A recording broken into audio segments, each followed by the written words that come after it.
Impressionnante de l'extérieur, la cathédrale Notre-Dame de Paris est tout aussi saisissante, une fois le portail du jugement dernier franchi.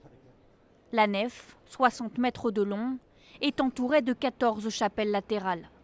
Partout, des statues, des lustres et de magnifiques rosaces qui font pénétrer la lumière dans l'un des bâtiments les plus visités d'Europe. Le chœur de la cathédrale a été agrandi et un nouvel autel en bronze occupe cet espace depuis 1989. Sous les voûtes, 13 millions de touristes se promènent chaque année, mais la cathédrale, 4800 mètres carrés de surface intérieure, a aussi ses endroits secrets. Sur les toits, par exemple, des recoins inconnus, mais fragiles.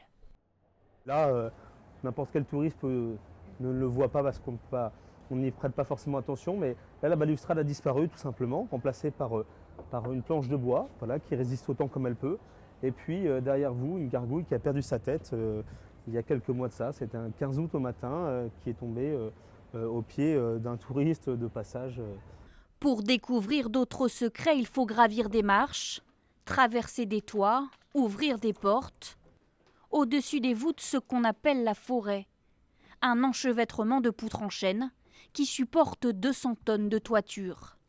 Une partie de la charpente date de sa création, au XIIIe siècle, une des plus vieilles de Paris.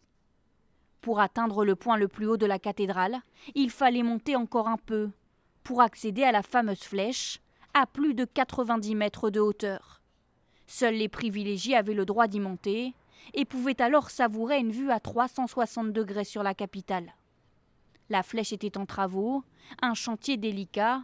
Elle était composée de 500 tonnes de bois et 250 tonnes de plomb. Elle s'est effondrée ce lundi soir sur elle-même, prise au piège par les flammes, mais il sera possible de la reconstruire. Tous les ans, 2 millions d'euros de budget sont consacrés à l'entretien de ce bijou de l'architecture gothique.